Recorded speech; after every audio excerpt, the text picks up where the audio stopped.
She's funny, she's weird, she might be out of here. It's Chanel, it's Chanel.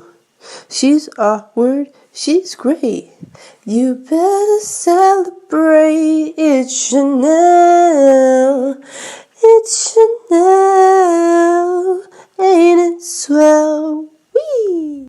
Hi guys, it's Chanel coming with you with another random video about random things.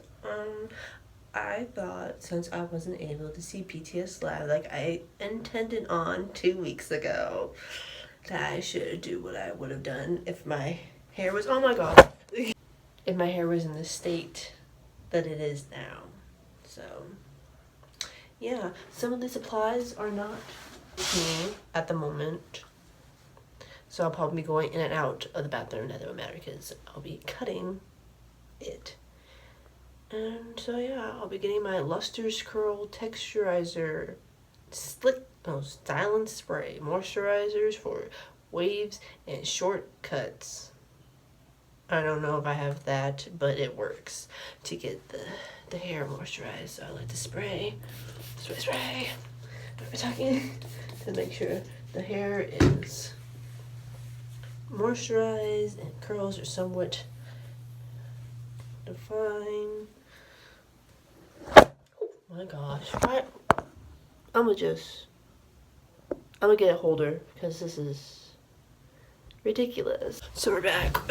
As you see, you guys are now lifted. Let me just adjust and get that way. So why am I talking like this? I don't know. The Eco 50% more free. I don't know if that means in price or material. Professional styling gel with olive oil. So yeah, you should use that to help it stay. And I don't want to put too much because that means it's gonna get hard. Oh, as I put too much in my hand. But you try to put that into the hair. The reason why I have this part put off because I'm gonna put the rollers in there to make it a nice little bang, bang, bang, bang. I miss Big Bang. So let me just chat since we're here. Sugar, Agust D, Minyoongi, my boy, has come back and graced us with music. I've only listened to the album once, so I can't really remember. I just remember it was Experience. It was not as violent as I thought it was gonna be because if you guys follow me on TikTok, which you shouldn't because I just ramble about things. I don't want to make anyone mad about things I say because we are honest in the talks, in the ticks, in the talk ticks.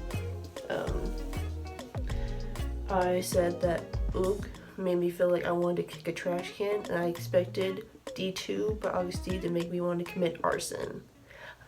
For the FBI that's watching this right now, I do not want to commit arson. The album did not make me want to commit arson, and I hope it does not want to make anyone else commit arson. I do not approve of arson. So please don't arrest me. But yes, I felt like I liked it because it was a nice little diss track, but it wasn't like targeted to anyone. But it's funny watching Twitter, people getting upset because it felt like, you know, the whole meme. I wasn't talking to you. If the shoe fits, wear it. If not, then you're not Cinderella. Something like that. Where it was like, he didn't say, I'm talking about such and such and such. I'm just talking about whoever fits the shoe. So if you feel like your faves were disrespected, oh well. They didn't. I guess they were. And if they weren't, then yeah. Because basically, I remember I woke up this morning and everyone was like, he came back after I was like, I know. All I gotta say is men lie because he was like, it's not coming out anytime soon. And where is it here? Anyway, I loved it because the lyrics were like kind of calling people out. Not because people were like, oh my gosh, he's coming for people that use drugs to like cope with their like problems. He didn't say that. He said he was talking trash about people that use it to glorify drugs and just take it for the sake of the image of, oh, look at me, I'm cool. I like that Xanax, the crack, the cocaine, same thing, the kush. I like to shoot stuff up, get a pop pills or whatever, and he's saying he didn't need to do that because he has talent. About people that use certain things, at least I interpreted to certain things to like, because they lack talent. I found it funny that I didn't realize that Jin and Jungkook were in the background. Everyone was like, oh my gosh.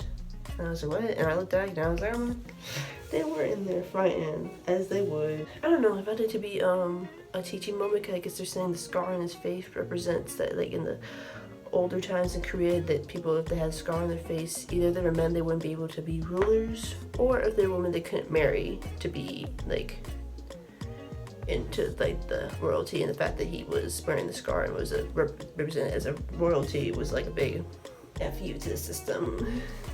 Don't know why, but him blindfolded was a moment for me. Something about like when dancers wear like hats and you can't see their face, I mean their eyes, but you see the rest of their face. Every single time it gets me. And then the fact that he did rap blindfolded, it was something. And I'm scared now because if you listen to my podcasts, I'm talking about certain albums being like, these are the staples for 2020. And since D2 came out and so many other people are coming out with their music, I'm scared about my rankings, because I mean, I don't like saying this is better than this one. I like them all. And Rina came out, and Dua Lipa and Chloe Gray, and now Chloe and Halle are coming out with their album. Lady Gaga's about to drop hers. Got 7, Card. I think Monsta X dropped theirs, or that was that last year, I can't remember. So many people have dropped albums. So many people are probably going to drop music that I like, that I probably love. So it's great. I guess we'll just be having a lot of albums of the year. We're looking forward to seeing BTS, but I'm happy that I didn't. I know it sounds crazy. What? I'm happy that you didn't see them? Get another brush. Happy I didn't see them, because now with the news of the new album that they're working on and the drop of Agust D, more material for the track list. Not saying before it was gonna be bad, but it's gonna be great. But then I don't, because I've never been to a BTS concert, so I don't really know how they work as far as how they have their own solo music within the albums of BTS. But just like, will RM ever play Moonchild, or did J-Hope ever play like Daydream, or will Agust D or Suga Mindy ever, you know, like certain songs. Well, but I was happy with the collaborations back to Agust D. Max was there, and I was like, when two worlds collide, because I remember Max when I was younger watching Nickelodeon. I don't know Max or Yoongi and their relationship dynamics, so I can't tell, but it feels like they have a general liking for each other. But RM, I was sad that I was looking for Hobie, but he wasn't there. It's fine. Soap, we'll just have to wait till another time. And then I discovered some new people. I forgot their names, because again, I only listened to it once. What other stuff has happened besides men lying? Doja and Girlwood and Lana have taught me that I can never have a good moment, because it's been a minute since someone's really disappointed me in their actions. Last time was Melly Martinez. For me, not to bring up old stuff, what disappointed me was not what happened, but how it was handled. Like, kind of like her, from what I can remember, it was like her studio or her label basically handled it, not her saying it. If it's something as serious as someone making allegations about sexual assault, I would find it to be a little bit more sincere if the person who was being accused were to say it, besides their people to say it. Plus, I don't know, I think I outgrew her. I thought she was like cool, nothing wrong with her, just not for me anymore. The whole aesthetic of being like, I don't know, her aesthetic, I outgrew it. But then with the Girlwood, I barely got into it because of TikTok, and I liked the song, and I was like, oh, this is like, I'm getting into like, I need this type of music to like help me relieve stress. Like I envisioned like listening to that one song I forgot, but like in the car, like those days where you just want to scream and then you just go in your car and then blast it. And now, hearing that not only did one of the group members sexually assault the other one, but they've been notoriously known to speak up against that type of behavior. So I was like, girl, I don't understand. That's why I feel like this whole drama stuff is like contradiction. You're a girl group or a group of women talking about no to women getting assaulted, and then you come around and you assault your bandmate. And the good thing was, at least for them, I didn't really get into them, so it's easy for me to just be like, oh, nope, I can undownload that music and take you off the playlist because I wasn't that attached. Versus the whole situation with Lana and possibly Doja, it's harder because Lana, I've been listening to her. Oh, that's not it. I've been listening to her since middle school, so this beat, like, I'm attached, a lot of memories, whatnot.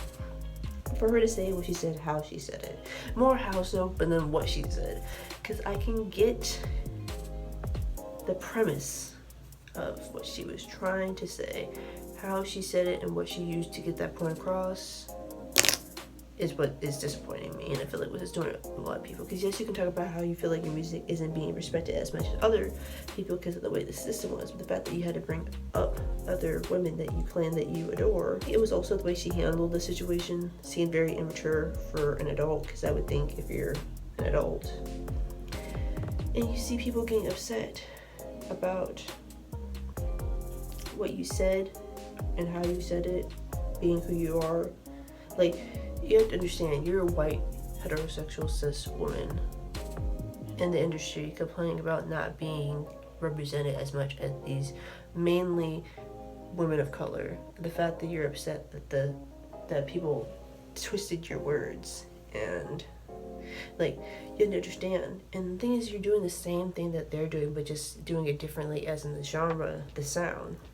So for you to be upset about these type of women getting it more, like, regardless, I think the main problem was regardless of who you're talking about, whether it be Beyonce, all these other people that you listed off, I'd still be upset if you felt like you need to say it said Beyonce, but Taylor Swift or Selena Gomez or whoever, that, like, other white women that are, it's the fact that you feel like you need to bring up other women to, like, your argument must have been, it must have not been as great if you have to bring up other people. You know what I'm saying? Like, you had so many points you could have came across, like saying about a system that glorifies men doing whatever they want to, however they want to, and they get more recognition and no really bats eye. But then when women like yourself speak about certain topics, then it's more of a question of the influence on younger people. That's right. You could have said that. You could have said how women like Beyonce and Nicki Minaj and Doja, Kehlani, Aaron, and such don't get as respected as other male artists because of the image that they choose to obtain. You could have said that these women had to, in a sense, fight to be respected. It wasn't like Nicki just came out and people was just calling barbs left and right. You understand, you being a white artist, you're not getting much hype compared to the women that you're speaking about whose lives get threatened most likely every day. Like, Beyonce has got threats to be lynched because she's too pro-black, because of how she's proud to be a black woman. You understand that she could go to bed at night and fear that today could be the last day for the people that she cares about and or herself. And your complaints are, people don't listen to my music as much because I'm different. Which makes it also seem like, are you here for the numbers? Or are you here for generally loving the art of music? If you're here for the art of music, you wouldn't care as much as other people getting up. Genre isn't as popular as the other artists that you spoke about. Like, it was very immature, not only what she said, but how she was like, oh, you guys are trying to just work. You understand that, like, you being who you, us people in general have to understand whatever you are can determine how people interpret it. So as much as you don't mean ill intent, you have to understand there's a history behind it. You being a white, cis, heterosexual woman complaining about women like you not being represented and pulling up the examples of women that are being represented more than you are women of color, it's going to rub people the wrong way because you're talking about representation as a white heterosexual cis woman. If people are making a big fuss about something, it might be in your good interest if your whole career is based on people liking you, because that's what it is when you're of the arts. People are paying your bills, regardless if you want to admit it to yourself. You're here because other people like you. Considering that she's a pretty big artist in the genre that she is, even though she's not that big, it seems kind of like there's other people that could be complaining as much as you, but they're not. I don't know, because like, I liked your music. I saw potential. You were starting to get bigger because more people. And now, what? You said what you said, and people are now going to remember you for what you said, having that Karen moment of being like, it's unfair because other people are having a shot and I'm not getting the attention that I think I deserve. Which again, it speaks to, do you actually care about the arts, or is it the money thing? If you weren't getting, there was no getting paid because you're artists and you were getting nothing and there'd be no numbers and billboards, would you still be out here, or would you go? Because that says a lot about whether or not you care about what you do. And now with Doja, I don't know. Girl was in the past and it contradicts what they're saying, and then like Lana's in the present. But like Doja's out of the, it's like, the thing is like, you know, you see stuff on Twitter saying so and so's over. You're trying to say, okay, are they really over or canceled, or is this something like some people just start stuff to get traction? So let me brush my teeth and then we'll talk about that. But to wash my face with some purpose. I haven't seen this in so long. I guess we did it up. But I used to use this when acne was like really, really, really bad. Like, and I guess it went down-ish. Now I'm just left with the scars. You can't really see them, but anyway, Doja. I think it's like it's past stuff, so it's a question of if this is what you did in the past, what makes it like, I don't know. The thing about being people in the past, yes, people can change, but like, I don't know, it feels fishy in the sense where people never acknowledge it, but it's also fishy when people, it's hard, I guess. I think of it from their perspective. You acknowledge it, oh, it's just to save face so you don't get canceled, or you don't acknowledge it, then it's just like, did you ever really change? The thing is, I don't want to speak on that because I don't really know that much on the topic, but it's just another thing about being disappointing was like you have a certain community that has loved and accepted you, generally speaking. I can't speak for everyone. Let me just say, I've loved and accepted her. Even when she came out with Cow and then her Moo, just like a hunting around song, I was like, okay. And then she came out with T and Tamara, and then for then I've been sold. And just loving her music, and seeing the versatility, and seeing her finally get traction, and I thought she was a pretty respectful person. To see that like she even put the girl that did the TikTok dance in her TikTok and did the dance with her and that stuff. Like this seems like not a lot of people would do that type of stuff. Be like, let me involve a fan. Let me do that. Then turn around and find out that you did this. I don't know. I guess for me, it makes me like, I guess I can't be too. I feel like the fact that I feel like I can't be fully invested in artists because I might find out that they did something and they may or may not feel apathetic about it. They might say that, like with the whole Lana thing, they might be like, oh, you're just twisting my words and not really see the problem that is there. They might stand for something like Girl would and find out that they were not really standing for what they did because they did exactly what they said they didn't want to do. They might garner a certain audience and seem like they're hyping up a certain community to find out that back in the day, like Doja allegedly, I don't know, might have did certain things. On the cortisone, 10 maximum strength with healing aloe in it, right there.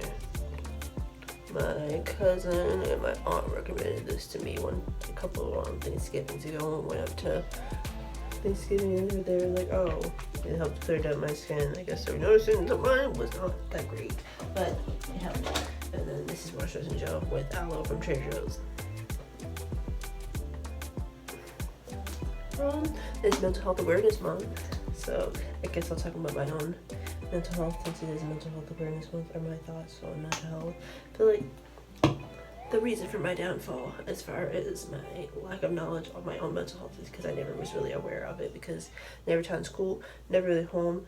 And if I was taught about it, it was always negative. Like, you know, we passed by like homeless people talking to trees and be like, hey, don't do that. And then you equate like, oh, if I don't feel like I'm quote unquote normal mentally speaking, if I'm not 100% stable, it's something, it's bad, and people are gonna like down on me because I think I always had a smidget of anxiety. It was always situations like, I remember I played video games like on the computer, and it'd be like, you know, like the matching ones, or I know the matching ones, like the ones that would be like do the difference, and obviously they would time you, or just anything that was timed that shouldn't have been do.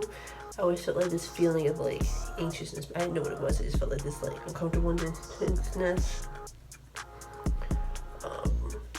thing that was good to me, especially like when playing a video game. I shouldn't get anxious, but I was. If my mom wasn't there when she said she was gonna be after choir practice for Easter program, I get really worried.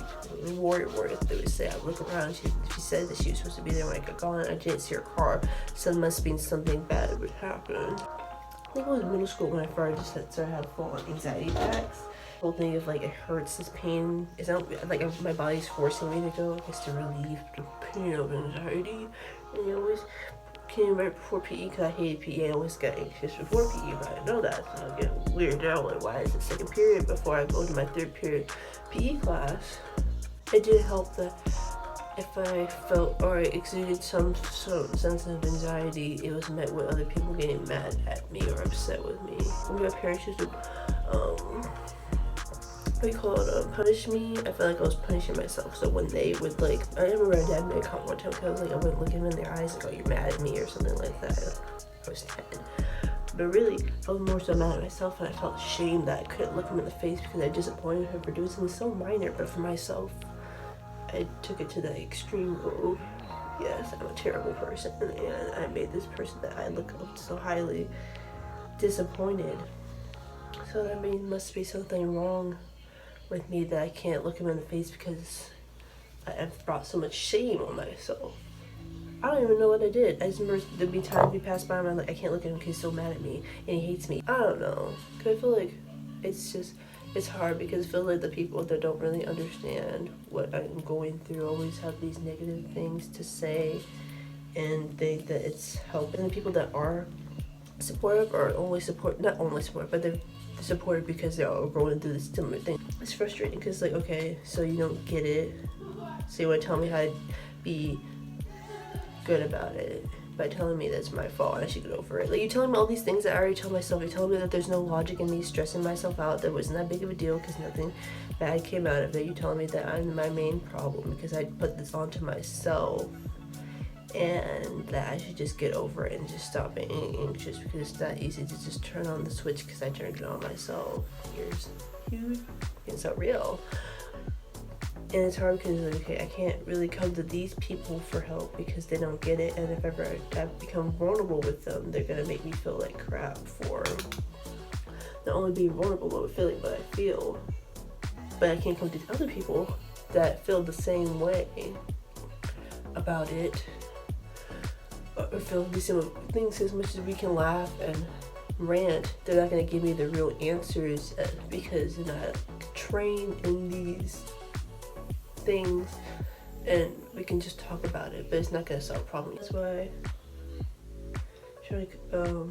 it's hard, because things, you got to find the right person to talk to, someone's going to get it, someone who's going to understand you and not try to make you invalidate your feelings and tell you what you should and shouldn't feel, and what the real problem is. Who's going to try to tell you real things that can actually help in this stuff. Because as much as I would like to just talk to my friends, or one day hopefully be able to talk to my family, they're not really going to give me the help that I need, that a therapist or psychologist or whatever can. So that's why I try to, if I don't have access to a therapist, try to look up, okay, in this moment I'm feeling anxious, how can I, that's why I try to get better, like not feel anxious in the moment. So I try to do a thing of tracking my breathing, looking at those GIFs that help you to like breathe in for a long time and hold it and then breathe out. Get the sensation of like I'm here, touch my fingers to my other fingers to make sure I know that mentally I'm here. Because most of the time, I mean, I can't figure out the reason. Like, it'll be like, again, the thing that annoys me is that I'll be in places where I'm happy or should be happy, like a concert, did at ITZY. The whole day I was fine. Going to LA, going to Koreatown, going to see BT21, eating in line, it was great. Went to the venue, it was good. Wasn't until a couple minutes before the concert started that I started feeling anxious. Once the girls hit the stage, I was fine. It always annoys me because it happens all the time, especially I think because large crowds and me being in close proximity has always been something that makes me very uncomfortable. I hate being in a small space with lots of people all up on me. So, so I always got like upset. I remember my therapist that I went to at school. It was hard to like feel like when my therapist asked me, "Is there any like stuff that was your family?" I can't say yes or no because I don't know if I've been genetically disposed to something, because certain things might pop up when you're younger, other things might have popped up. But it makes sense if it was, let's say, a family a genetic thing. I spent most of my youth letting anxiety make decisions for me, being upset and sad when I could have got some medications or went to therapy for things if I had known. I mean, I always feel like it's I look at myself as my fault. I don't know if it's anyone's fault. Like if my family, let's say, certain family members get tested and then they found out, okay, we're genetically predisposed, because trauma can be passed down through genes. And that stuff and certain behaviors can be passed down through teens. So certain people got the health that they did, and then I feel like in general you shouldn't have to wait till something bad happens to you. I feel like if it wasn't like, oh, she knows showing signs of this and that, it should have been like, let's start the conversation that it's not that bad. There's no stigma behind it. You shouldn't have to wait till you feel like you're at your wit's end, because sometimes there's certain things that you do or okay, they're not normal. They're not something that certain things that are toxic that might be normalized in everyday society that shouldn't be. Certain behaviors are, oh, this is okay to suppress or to project or to do all these things that aren't healthy. But I feel like, mental health should be important. I'm still like, I feel like sometimes I get on myself for being me, whether it be me being anxious or awkward or anal, feeling like, oh, I'm a terrible person because of whatever subconscious ideas have been seeds have been put into my life. Just trying to cut out those weeds and trying to remind myself that it's okay, that I'm valid, that sometimes I might have good days, I might have bad days, and sometimes there might be a reason, sometimes there might not ever be a reason, and that stuff. And to understand that this is part of life, that there's no such thing as being 100% okay. So, regardless of what other people might tell me and say and make how they may, and then making me feel, they may not ever understand that what they're doing is hurting me. And I can't let that get to heart. I'm not saying I shouldn't be able to feel those emotions, but don't let them take over. Don't let my sadness just take over my life. Yes, I'm valid in feeling upset and feeling irritable, feeling disappointed and sad when I feel like I'm being vulnerable with someone and they don't take me seriously. But understand that they may not ever understand what it's like to be me. You know, how many times I like to explain it down to a T. They may not ever understand. But I mean, not to be morbid, I'm always gonna be with me. One day they're gonna go and they're gonna die, and then I'm gonna be left with myself. What should matter is how I treat myself. If you need to like space yourself away from them, if you need to make it clear that there's certain boundaries, do it. But know that you're gonna be with you for the rest of your life, so why wouldn't you want to treat yourself with the best of the best? I mean, I know I would. Yeah, I just want to be open. I'm tired of holding things in for the sake of the stigma of how people should feel about me. Because it's funny, because when people aren't open about their emotions, people have a lot to say about, oh, you know, they're not open. But they're always happy and that stuff, and you're always showing pictures of you on trips and this and such. But then when people are open, oh, you're doing it for image, or you shouldn't be talking about that. That's private information that you shouldn't be telling you, everyone, so you never can win. So, as I saw on TikTok, we're all gonna end up in the grave, in the cemetery. So you live your life. As long as you're not hurting yourself or anyone else in any physical or mental way, then do you. And if they don't like it, let them kick rocks. I'm gonna take on my rope and try to figure out where is that shirt. It's the closest I can get to what I wanted, because I wanted like those like big men's like button-up shirts, but don't button up, just like but I don't have that, so I'm borrowing my sister's jacket and hopefully it doesn't kill me. I don't have a belt, but this would be up here. I want high-waisted pants, like up here, or like here, like right at my waistline or higher up to my ribcage. I don't really know anatomy, so this is how it would look if I was going to the BTS concert. Possibly. Really. Well, because I'll probably do more to my face, but since I'm wearing a mask, let me show you. I think it's right here like this. See? Could be going out like that, so I'll have to readjust mine. See, there's no point in me doing right here on my chest. Like, see right here, there's no point because you see the time I did put like lipstick or something like that on, it got stains from putting stuff here. But anyway, but yeah, if y'all want to buy me a light stick so I can complete the look, my my Cash App will be known. But hey, you don't have to wait till people's birthdays to show that you love them. If you want to get me a BTS light, the Army Bomb, I will greatly appreciate that. Hopefully you guys are coming to know yourselves and face to face with yourselves and seeing the pros and cons. Don't just look at the bad stuff, but don't just look at the good stuff. Look at yourself for all that you are and see, okay, I know this about myself. Now what are we gonna do about it? My boy, you, Danny, Claudia, forget this for me. You're real ones. Yeah, I don't know.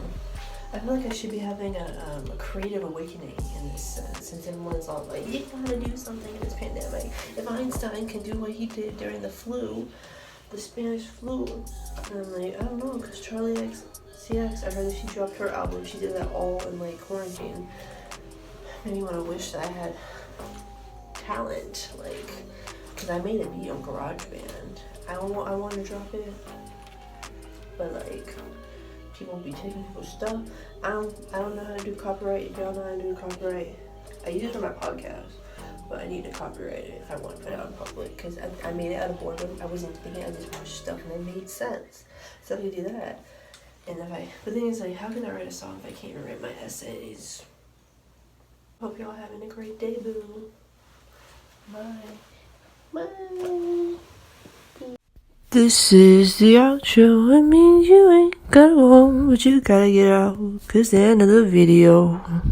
We had fun, we made laughs, we learned a lot about ourselves. But now it's the end of the video. Gotta go home. I mean, you don't, and if you don't want to, but you gotta get here, 'cause the video's about to end. La da da da. Bye. I hope you had a good day, my friend. Goodbye.